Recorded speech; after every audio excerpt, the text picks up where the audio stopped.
Здравствуйте. А можно с вами поговорить? Вспомнил на днях одну историю из жизни. Было мне тогда где-то 15-16 лет. В один обычный вечер, когда, как всегда, лежал на кровати и смотрел телевизор, раздался телефонный звонок. На том конце линии был голос девочки, как потом выяснилось, моей сверстницы. Первое, что от нее услышал: «Здрасте, а можно с вами поговорить?» По телефону я любил разговаривать долгими часами, поэтому с радостью и интересом сказал: «Да, конечно, можно». На что она ответила, что до меня обзвонила кучу людей, набирала наугад, потом просто тыкала пальцем в телефонную книгу и звонила. Но все ее посылали. Кто-то говорил, чтобы она не занималась ерундой, кто-то просто трубку бросал, другие и слушать не хотели. Она просто поведала мне свою историю. Родом она не из моего родного города. Сейчас я не припомню откуда, да и не суть важно. Она убежала из дома, так как поругалась с семьей. По рассказу ее никто не понимал и не слушал. Ни мама, ни папа, ни тем более брат. И единственное, что она могла придумать, это сбежать из дома и приехать в мой город. Тут жила ее тетя, и она решила побыть у тети, попросив не говорить родителям, где она. И в один из тяжелых для нее вечеров она просто взяла телефон и начала звонить всем подряд, чтобы хоть с кем-то поговорить.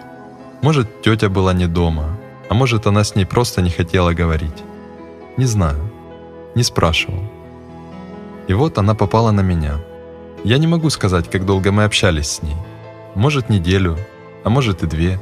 Я не знал ее номера, определителя тогда еще не было. Она сама звонила мне в договоренное время, и мы просто разговаривали. Говорили долго, час и больше. Не помню, о чем именно мы разговаривали, но, по-моему, обо всем. Я помню, что как-то ей советовал что-то. Посмотреть на всю эту ситуацию по-другому, с другой стороны. Поговорить с родителями, объяснить все. Плюс у нее парень еще был, с которым они поругались.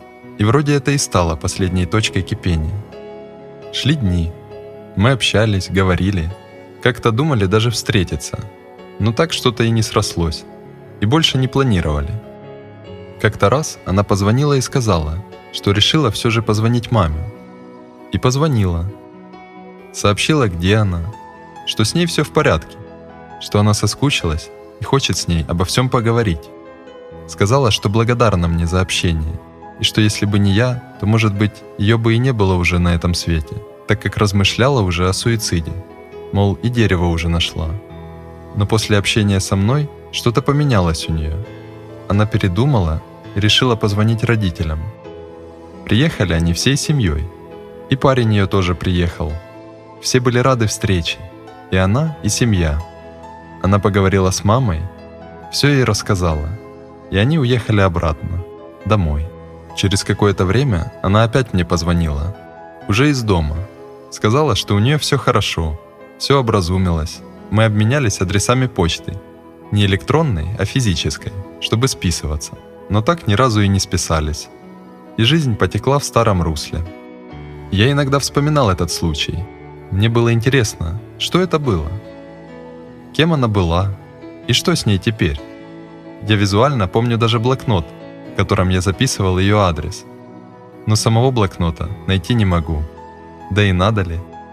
Прошло много лет. Опыт и знания, полученные за это время, да и возраст, говорят, насколько это все было смешно и насколько все незначительно теперь, с высоты 30 лет. Но тогда это была целая катастрофа для нее. Я не помню слов, но помню чувства, которые были у нее в то время. Я знаю, это было искренне. Хотя мне некоторые умные психологи и говорили, что настоящие суицидники никогда не говорят о своих планах. Кто знает, может да, а может и нет. Но в том возрасте это было очень важно и серьезно, и могло привести к очень плачевным последствиям. Неважно, кто ты и где ты. Неважно, знакомый перед тобой стоит человек или нет.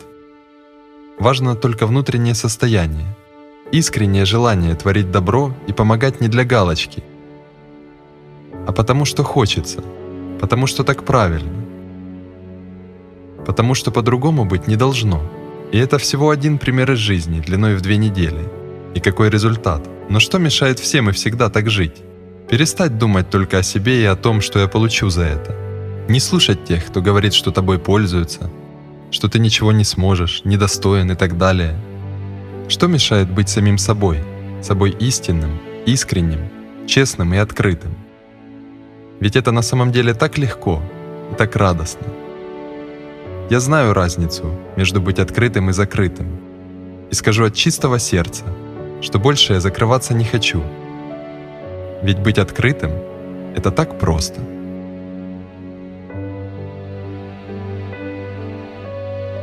Начитано по материалам сайта allatravesti.com.